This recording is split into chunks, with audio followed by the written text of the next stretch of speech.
Big Boy Pants Golf, being the high volume, low quality channel it is, has another episode for you today. I know, I've been on quite a roll lately, just cranking out videos, but I got another one fresh off the press for you, and it involves Davis Love III. This time, we're going to analyze what he said about players potentially boycotting the US Open to make the US Open kick out the LIV golf players. Is this a good idea or a bad idea? I'm going to give you a hint right now. It's a bad idea. But let's just not say good or bad. I'm going to show you how bad an idea it is. When I saw this headline, I was like, say what? Davis Love III has a proposition to solve the divide that the LIV Golf Invitational Series has caused. In an interview with Sports Illustrated, the World Golf Hall of Famer and captain of the U.S. President's Cup team expressed frustration over how LIV is plucking players from the PGA Tour and disrupting the sport. So he suggested that he could see a scenario where players boycott a major championship to motivate golf's governing bodies to ban LIV players from competing in them. Davis Love III, you're lucky that you have a pretty good golf swing, because this makes zero sense. You want other PGA Tour players to band together, boycott a major, and say, we're not playing unless you ban the LIV Golf Tour, thereby removing any illusion that this is a monopoly that Greg Norman, for example, has brought up in the past.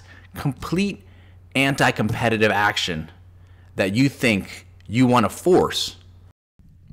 Well, here's the biggest lever, and it's not the nice lever Love told Michael Rosenberg of Sports Illustrated, but if a group of veterans and a group of top current players align with 150 guys on the tour and that we say, guess what, we're not playing, that solves it, right? If LIV guys play in the US Open, we're not playing. If they sue in court and they win, we're not playing. You know there won't be a US Open. It's just like a baseball strike.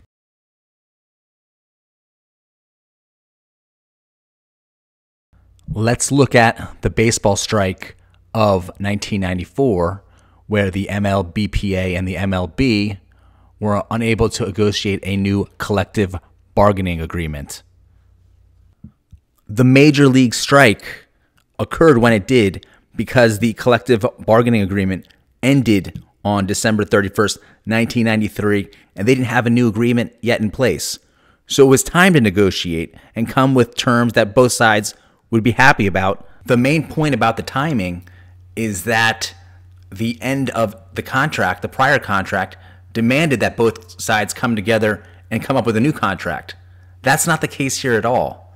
The PGA Tour already has contracts in place between the players who are independent contractors again, and there's no need to come to a table to renegotiate just because there's a new LIV Golf Tour. Again, it's nothing like the baseball strike. A strike date of August 12th, 1994 was set. The players went ahead with their threat to walk off the job. Baseball was shut down. Then, on April 2nd, 1995, just a day before the replacement players were set to take the field, the strike ended after 232 days.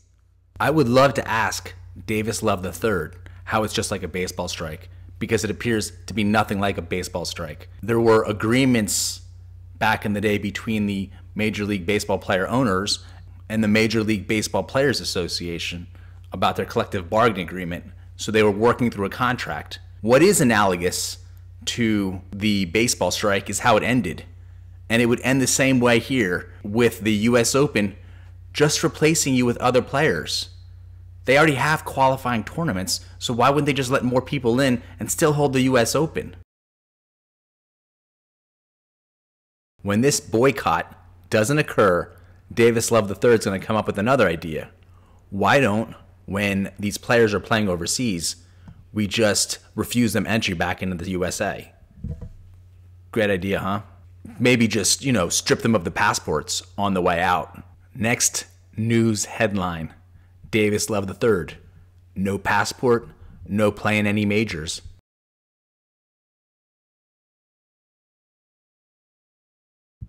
Here's another article by Golf Week's Adam Schupak. not to be confused with Tupac. Davis Love III says Live Golf will sue soon. Dishes on potential major boycott. Apparently, Davis Love has heard Liv will sue the PGA Tour next week for the right to allow Liv players to compete in the tour's upcoming FedEx Cup playoffs, Rosenberg wrote, but then he wonders why Liv hasn't sued by now, and also why Liv is so convinced it can win this fight. At this point, I wouldn't bet against Greg Norman and the Liv Golf Tour on anything. There's got to be some Vegas odds here where it's minus 500 for the Liv Tour players to be playing in the FedEx Cup.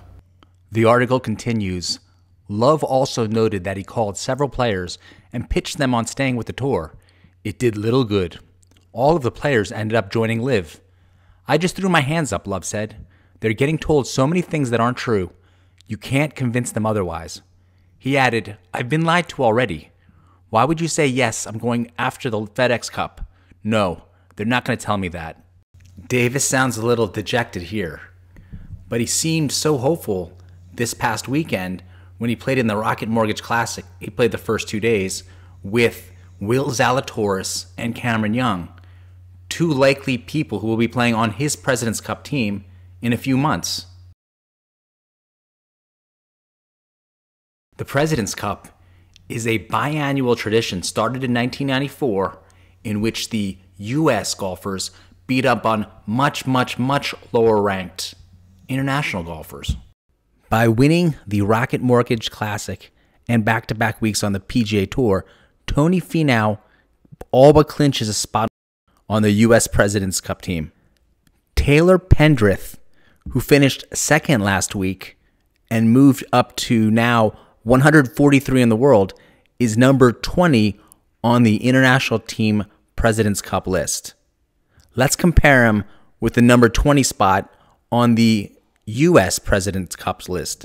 Russell Henley is number 54 in the official World Golf Rankings, and he's the number 20th player on the U.S. President's Cup list. On the International Team Cup list is Taylor Pendrith, and he's world number 143. Who else is excited for this September's golf version of the Harlem Globetrotters versus the Washington Generals?